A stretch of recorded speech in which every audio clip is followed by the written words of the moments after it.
and welcome to another REDCap session on MonPsych, your alternative to PopPsych. We cover a lot of educational research on MonPsych, and if you've gone through that category on our site, you've begun to realize that a lot of it has not filtered down to the practice level in schools yet. In fact, there's generally about a 20 to 40 year gap between what research knows and what people actually practice in everyday life. For instance, one study that came across my feed recently talks about how important curiosity is for changing the brain and enhancing learning. Now, there's the rub, because not every child is curious about the same things. Enter personalized learning. But is it really possible to personalize each child's learning experience so that it takes advantage of their personal areas of curiosity, so their learning is enhanced to the highest level it possibly can be? Some people would say yes. In fact, a group of educators, Alison Zmuda and her colleagues, have recently written a book called Learning Personalized: The Evolution of the Contemporary Classroom. To illustrate their concept, Zmuda and her colleagues spoke to real-life educators who are already pioneering personalized learning, and one of those happens to be the director of the school where my own children are enrolled. Her name is Kate Bean, and she's the director of Avison Charter Schools in Altadena, California. Welcome, Kate. Thanks for being on MonPsych today. Thank you for having me. And can we just start with how you and your staff ended up in Zmuda's book? Oh, in the Learning Personalized book. Right. So about 3 or 4 years back, Avison joined a consortium called Asia Society. And we were part of the ISSN, which stands for International Study Schools Network. And so it's a network of schools that are studying international curriculum. And so for us, it was basically, because we're Avison Global Leadership Academy, it made sense that we were going to bring in the global competencies of the ISSN. So when we were in that network, we got to know a lot of schools across the country. And one of the schools had a principal who really liked what we were doing with personalized learning, and she introduced me to Alison Zmuda. So when Alison contacted Aaron, who was the principal of this other school, and said, do you know of any schools who are doing more of a personalized model in their curriculum? Do you know anybody that I could go see? And so Aaron said, hey, you should go see Avison. And so it just so happened about a year ago that Alison was here for the ASCD conference. And she contacted me and said, hey, can I come in a day early and just take a look at your 2 schools, and I'm writing this book. And I said, sure, great. So she came to visit. She saw both of our schools. We talked a lot about the model, and we found that we were really very close on the same page of what I thought personalized, what Avison thought personalized learning was, and what she thought personalized learning was. That we decided the next day to join her at the conference and spend a couple hours really just getting down to the real constructs and paradigms that we've created and that she was thinking about for the book. And so we actually came true that we were very much aligned. So we took some of her thoughts and made our model better. And then she asked us to write several pieces for the book. You and I know what personalized learning is, what our view of personalized learning is, but not everybody has the same understanding of personalized learning. Right. One of the good things about Zmuda's book is she defines the term, and she defines it as a progressively student-driven model in which students deeply engage in meaningful, authentic, and rigorous challenges to demonstrate desired outcomes. So one of the objections that people sometimes raise about this is that, students can't direct their own learning path yet. They're not mature enough to do that. And if you put them in charge of their own learning, they're not going to get all the things they need. What do you have to say to that objection? Well, I think the way Avison, describes personalized learning is a collaboration between the teacher and the student. So when you automatically look at a collaboration, you're going to say, that sometimes for some students, the collaboration might be more heavily weighted on the teacher side, and they need to promote, say, hey, what do you need to learn? How are you going to learn it? And then let's figure out a timeline for that learning process. Sometimes it may be more student-generated or student-driven and directed. So basically, the definition for us of personalized mastery learning is a collaboration between a teacher and a student to determine the what, the how, and when a student learns best. So the student isn't out there on their own. At no point would Avison ever think that a student could just be turned loose to figure out their own learning. It's a collaborative effort between the educator, who is the adult in the room who's there to guide, and that's why we call our teachers advisors, because they're advising the student on, and they're determining on kind of that restricted choice. So let's give a student as much choice as they can handle, right? You don't give them all the choice in the world, but you give them as much choice as they can handle, with also bringing in their input, their passions, their ideas. Okay. So you're saying you would agree with Zamuta's definition of personalized learning? Oh, for sure. There's more to Avison than personalized learning. Mastery learning, social emotional efficacy, right? And right. Healthy living is in there too. So can you tell us what that model looks like? What is mastery learning, first of all? Right. Well, at Avison, we're in our 8th year. And so we started out with just saying personalized learning. And that, there was really no models to look to. There were no other schools that were doing personalized learning. All we wanted to do is say, let's figure out a way that we can personalize the experience, the right instruction for every student every day. Like, that's a tall order, right? So at Avison, we just kept trying to figure that out. What does it mean? We got a lot of people who brought up the same issue that you did. You can't just let kids loose, figuring out what they want to learn. So the idea of mastery came in about 4 years ago. We started looking at mastery, which is not a new model. I mean, mastery is just the idea that you learn it until you learn it. Like, you keep working on it until you get it. You don't move on until you've mastered it. So that was the missing key for us. So once we put personalized and mastery together, personalized mastery learning, then we were very clear that you have protocols and you have constructs and you have this guide of an advisor who's helping the student, but they have to learn it to mastery. You don't get to just move on because your passion changed. You don't just get to move on because you're tired of this certain concept or learning. You actually move on when you master. And that mastery is determined, again, by a collaborative effort between the teacher and the student. So it's constantly a collaboration of what are you going to learn, how are you going to learn it, when are you going to learn it, and when have you learned it, right? When are you there? And how do parents know? How do you get the parents on board with that? And I think that's where Alison Zamuta is right on with her definition. It's based on outcomes, right? Again, you're not just picking anything out of the sky that you want to say, let's learn about. You actually have a certain amount of outcomes. For us, it's the Common Core standards that we base our outcomes on. So when parents want to see what their child's learning, all they have to do is log into the outcome tracker, which is just basically a document that tracks every outcome. It tracks where the students have attempted to learn certain outcomes. It's tracked where they've mastered, certain outcomes. It has reflection from the students, so the parent can actually read how did the student feel about this attempt or this level of mastery. And then it has comments by the teacher or the advisor, in our case, and to say whether that advisor believes that the mastery has taken place. So parents are constantly, literally, in a just-in-time learning model, right? They could literally log in and watch their child writing their reflection, because we do it all in Google Docs. Exactly. So they could watch their paper being written. They could watch a student's reflection piece in their outcome tracker. They can literally watch it turn from a 2 on a rubric score, which is not mastery yet, that's just development, to a 3, which is mastery. So they literally could watch that in real time.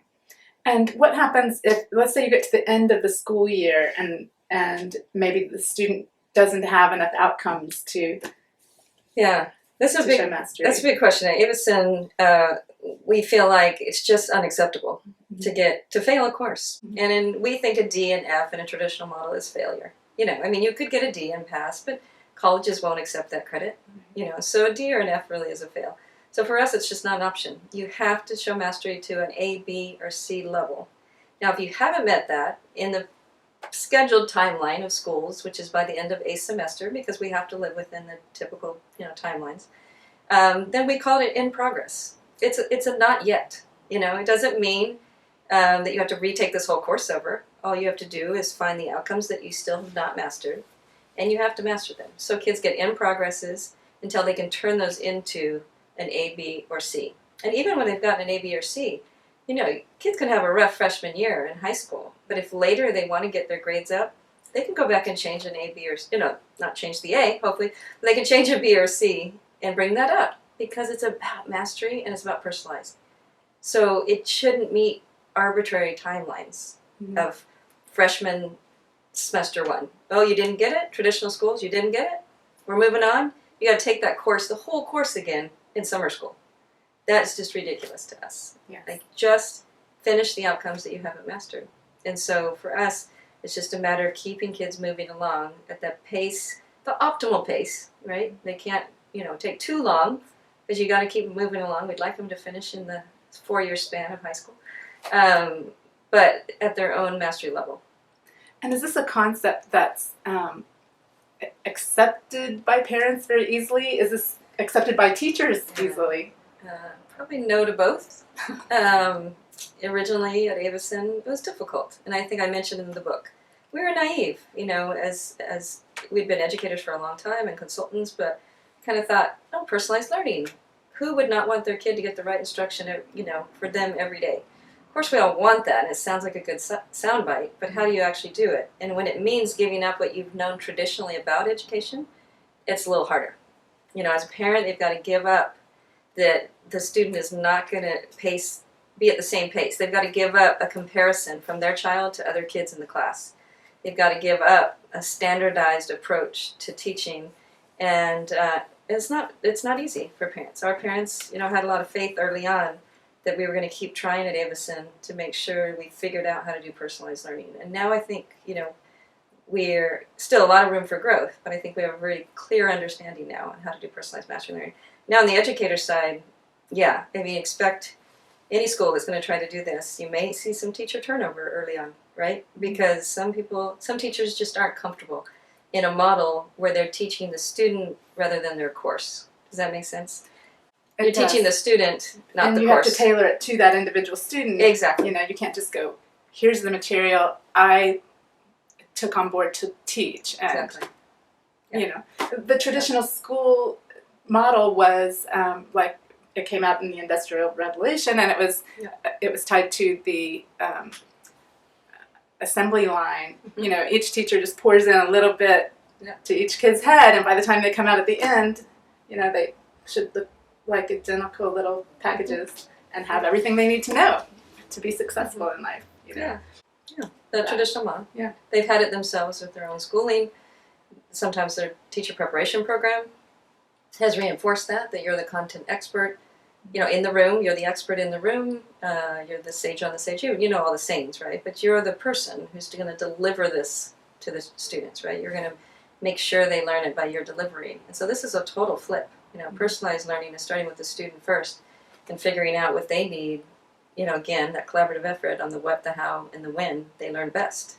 And so it does take, I hope and I think I'm seeing more younger teachers coming out of preparation programs, credentialing programs that are having more of this conversation. But again, I think we're just still on the cutting edge of this.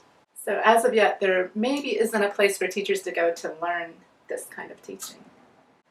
No, I think, I think at Avison, we've even considered that we need to start credentialing, actually have a credential program in personalized mastery learning, because I think there just aren't programs out there right now. Although I think there are conversations that are happening within programs, within credentialing programs, but not to the extent that we'd like to see. So how do you grade or quantify mastery learning? That's a good question. It's a debate that we have a lot too. So at Avison, at our elementary, our transitional kinder through 5th grade school, we actually don't grade. It's not required by the state to have, A, B, C, D, F grades at the elementary level, so we don't. But we are very clear. That doesn't mean we don't have a lot of data.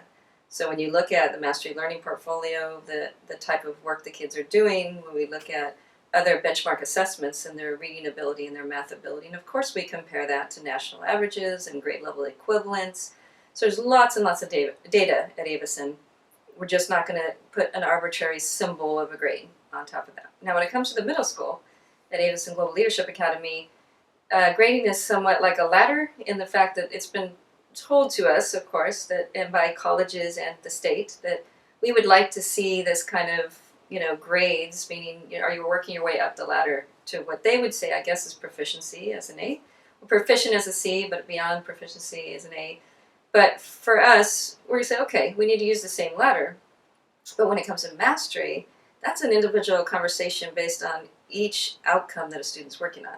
So the mastery comes for us in the form of really clear rubrics, which are kind of a designed, if you're not familiar with rubrics, but they're very qualitative and quantitative scale. So for us, every outcome has a rubric, a level 4 rubric. So 4, 3, 2, 1. With 1 being just an emerging state, with a level 4 being really above mastery, where in our school it's where you could teach the concept to another person. So for us, each outcome, the mastery question is about, have you mastered this outcome?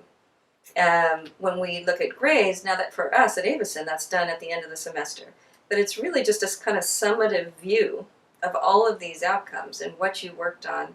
And we've grappled with different things, from counting the number of outcomes to even now having the discussion where it really is just kind of what's the opus of your learning. Let's just look at the evidence, right, that you've learned and determine together where that should fit on the scale, the traditional scale of ABC. Now, it's up to us. We probably wouldn't even go with that scale, but we know we need to for college entrance, applications and whatnot. But for us, it is really about the mastery. And I think the grading scale, the fact that we allow kids to keep climbing that ladder beyond the end of the semester, beyond the end of that year. You don't just cut off the ladder at an arbitrary time Exactly. and say, you can't go any higher. So Yeah. So see, on this one here, you're cut off. Here you can go higher. No, you can keep going.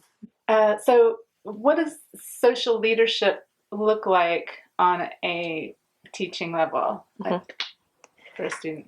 Yeah, so our base program for social leadership is our advisory. And so every student from transitional kinder all the way through 12th grade participates in advisory every day. And advisory is just, it's kind of your home base. It's a smaller group of kids, probably no more than 24, 25 kids that have an advisor teacher that they'll have all year. So no matter what other classes they have or content they're learning, this is kind of their home base. And so during advisory is our time to start talking about social leadership, and on a either daily basis, what's happening in your lives right now. We could bring in other current events in the world and discuss those. Of course, the key founding principles are our guiding principles. So our 8 guiding principles really frame our advisory time. So kids learn those guiding principles, they talk about them, they may, they'll apply the guiding principles to maybe what has happened the day before, if anything's happened at the school. Principles being things like... Yeah, so guiding principles. You want me to name them all, Gina? Is that what you're trying to do? You don't have to name them all. How about two? I can. Just give us an example. I can go right down. You have to be able Okay, to. so vision means seeing what could be and what will be and living the difference. There's no such thing as too much truth, which of course goes with how you say it is as important as what you say. When identifying problems, offer strategies and solutions. Our growth together requires us to grow individually. Your commitment is to make others around you successful. Everyone's time is valuable. And integrity is everything. So those are often used as individual activities in advisory. They can be used, you can take a current event and then apply the guiding principles to that. They really are kind of the core base, of who we are. It's the language we use when we need to have tough conversations. We can bring up the guiding principles, meaning, I hear that problem, but can you offer a strategy or solution? Or no such thing as too much truth. I need to say this. It's going to be hard, but I'm going to try to say it in a way so you can hear it. So we use that as language, and we use advisory time as a place where kids can practice that, right? Having tough conversations, bringing up things that aren't always comfortable when it comes to social justice issues or just how we treat each other as humans. So that's our core. Some other things we do at Avison are things like Community Day, which is great. So twice a year, our secondary kids from the Avison Global Leadership Academy completely organize and run a full community day at the elementary school. So we put all of our kids, 840 kids, into villages, which go from TK all the way to 12th grade. And then our secondary kids, mostly our high school kids, but some middle school kids lead those villages. And they'll do activities with some kind of theme or driving question that usually has a social leadership, type question about what's going on in the world, or it may even be about getting to know yourself. So they'll have a driving question. They'll buddy up. So there's an older buddy with a younger buddy, and they'll do games and things to get to know your buddy. They'll come up with a secret handshake for their village, so if they see each other, other times besides Community Day, they can like do their secret handshake. They come up with a name of their village, so it's really a great way to see social leadership in action. And we stand back, educators stand back, and the older kids run the show. And so that's just one example of that we do internally. And then other things, of course, community service and outreach, and mostly it's through legitimate projects that the kids do. So we're not just going to sign up for community service, but if you're creating a project, like I talked about before, with outcomes, then why not, take action with that project? And so take action is one of our global competencies.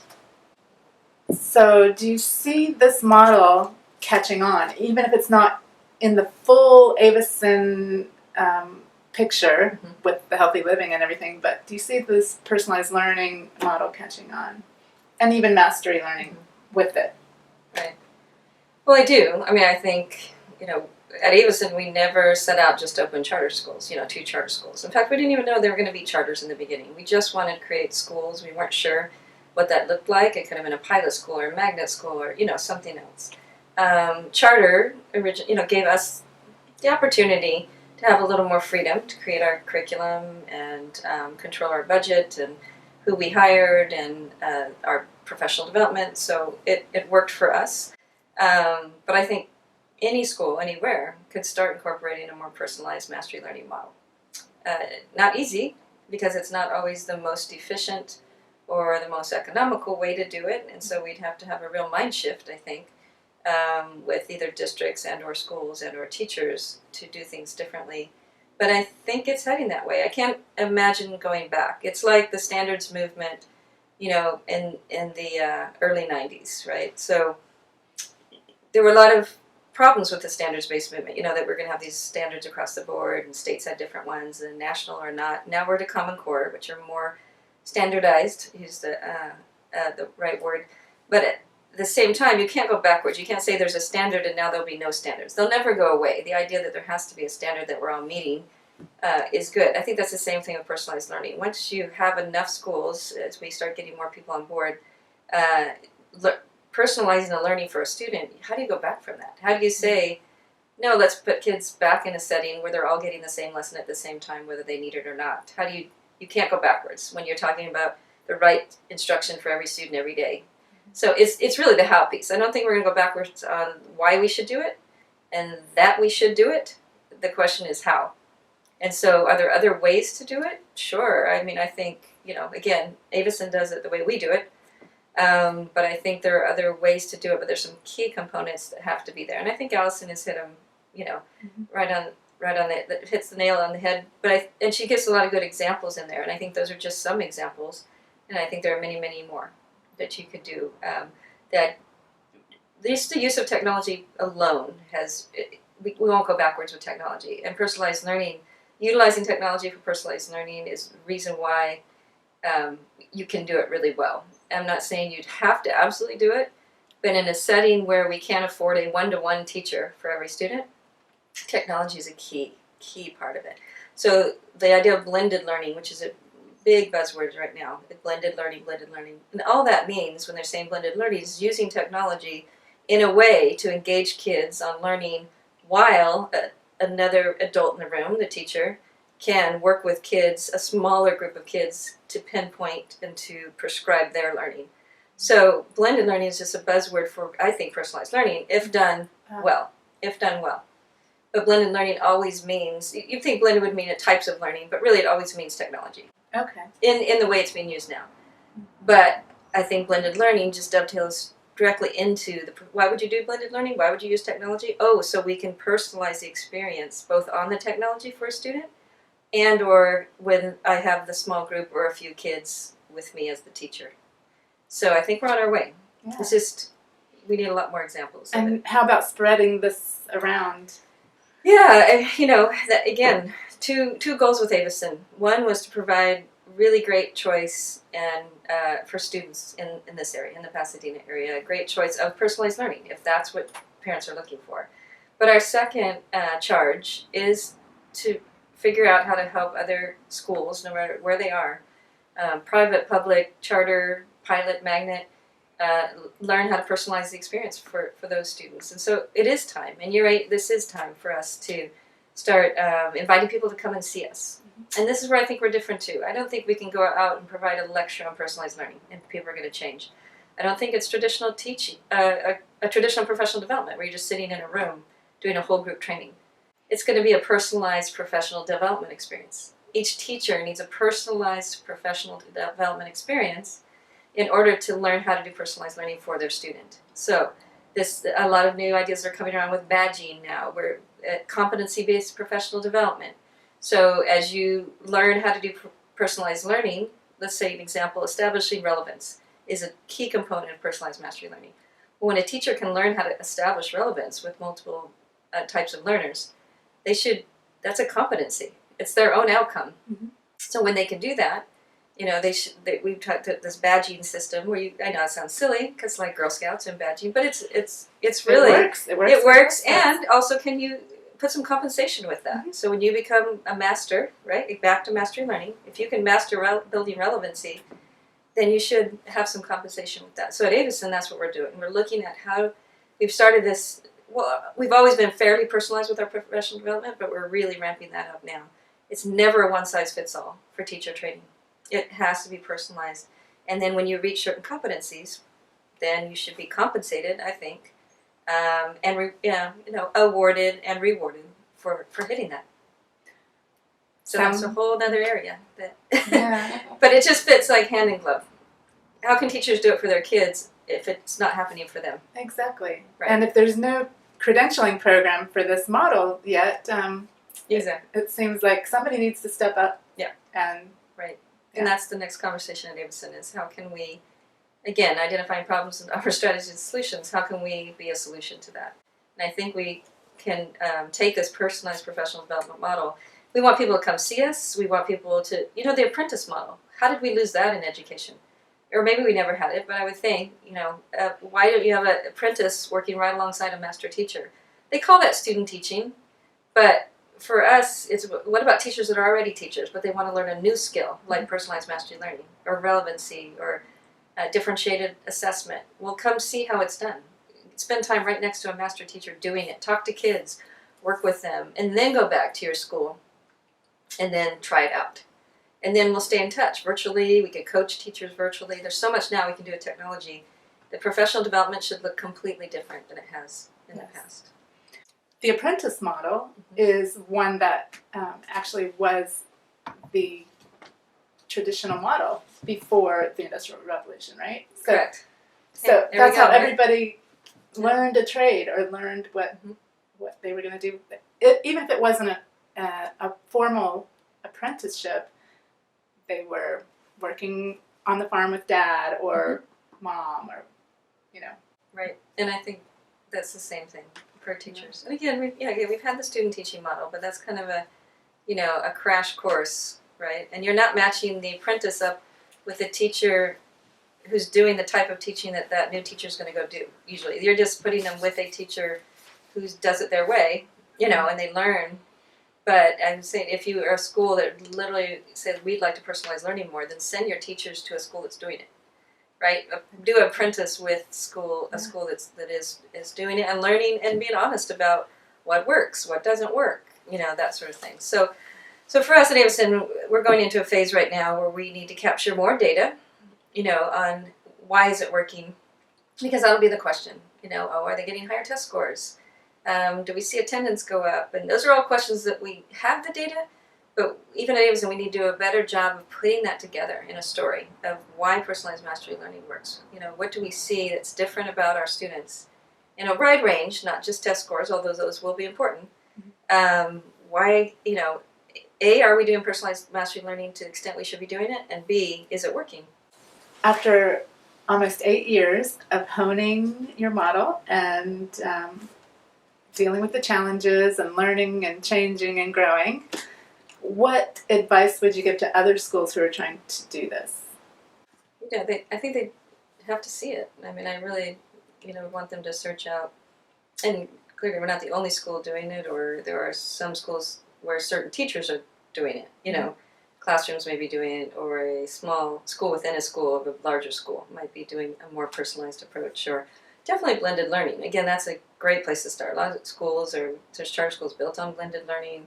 So going to see anything or talk to anyone or go to see anyone who has this philosophy, at least if they're just even trying it, to figure it out, of how to personalize the learning for students in their class. Any school that has at least let go of the one-size-fits-all model, right? Mm-hmm.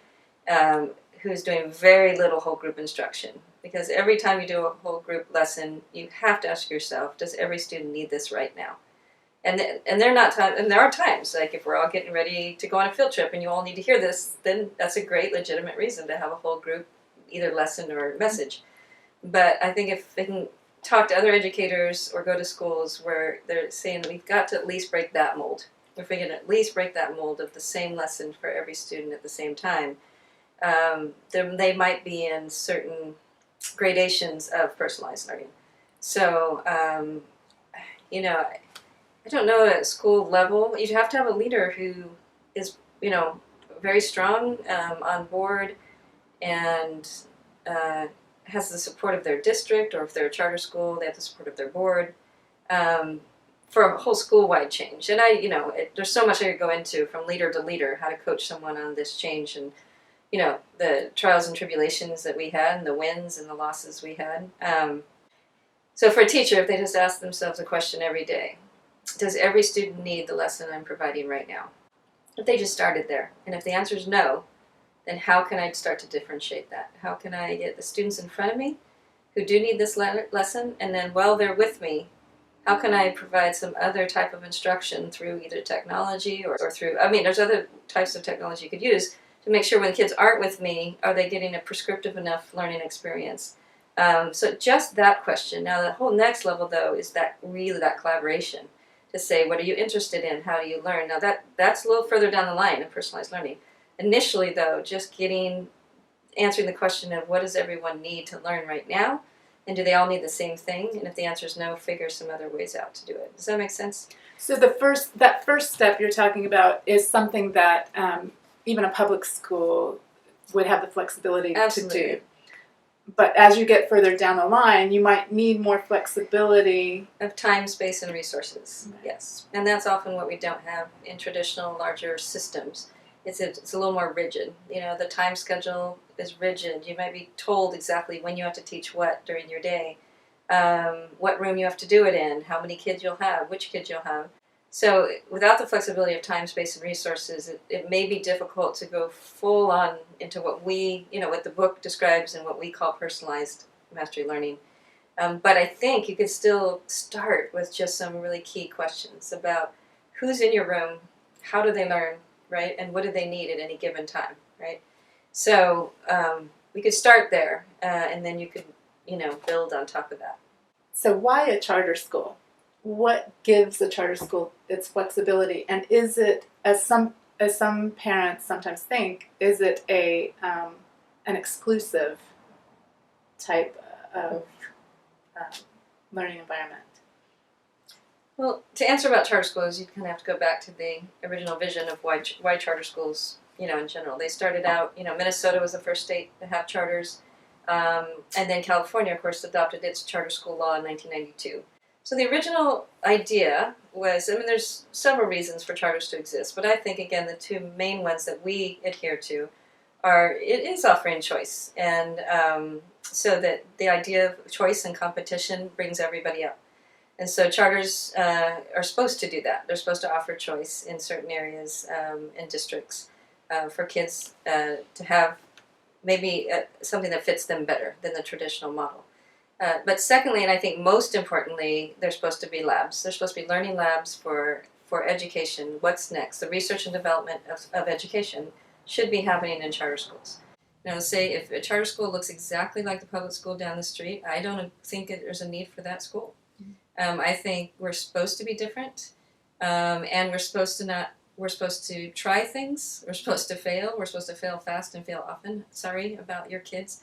But we're supposed to do that. We're supposed to do that. At the same time, we're supposed to get better and better and better, right? And we're supposed to share that knowledge with other people. and we're supposed to make all public education better. Mhm. That's why charters exist. And when charters only exist for choice, then I don't actually think that. I think that might even be harmful public education. I think competition is good, but you only need so many schools to provide a little competition. But I think you have to be a school, as a charter school, you are tasked with what is it that we do that could be done in more of a wide sphere of influence, right? That will be more beneficial for kids and how they learn. For us, it's personalized learning. Maybe another charter school does the arts in a whole different way, or entrepreneurship, or whatever theme they may have. For us, it's personalized learning. And so our job now is to fulfill, the fidelity to our charter is to, again, provide choice for the kids who showed up and to be the best we can be, but it's also to make a difference in public education. Show other people, what's worked. Don't do this, it didn't work. Try this, it works really well.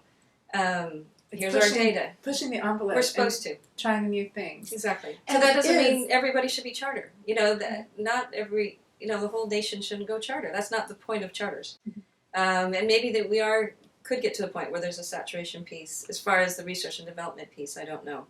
But for now, I believe strongly that that all of us as charter schools have an obligation to figure out how we can help out in any way and learn from other schools and work together and get better. And to be clear, a charter school is a public school, right? Absolutely. When I say, and I keep saying traditional public schools, but I also want to be careful of that because so many public schools are doing different things too. So we get caught in this terminology of charter, traditional, and private. I've heard those three categories. Well, we're public. So I'm sorry. Usually it's public, private, charter. I hear that a lot. For us at Avison, we are a public charter school, and so we operate on the same funding as other public schools. We do have some freedom to experiment. So again, as we talked about before, we do have some freedom with curriculum, and with hiring and with budget. But we also have the responsibility of running an entire kind of district ourselves. So it's this idea of autonomy. Does it make you better inherently? If you have the right leadership and the right philosophy, I think it can. But the autonomy itself doesn't make you, a better choice. So, you just have to figure out a way. And we're trying still. How do we give back? We think we're going to give back by, being in a book like Learning Personalized and then just saying opening our doors. Anybody wants to come see us, come see us. We'll hand you everything we've created. We will, this is what we wanted to do, and now we're starting to feel like it's coming to fruition. Well, thank you very much for being here with us today, Kate, and for talking to us about personalized learning. Anyone who's interested in knowing a bit more about personalized learning may want to pick up Alison Zamuta's book and then give Kate Bean a call and arrange a time to come visit Avison and check out how it happens in real life. Thanks for having me.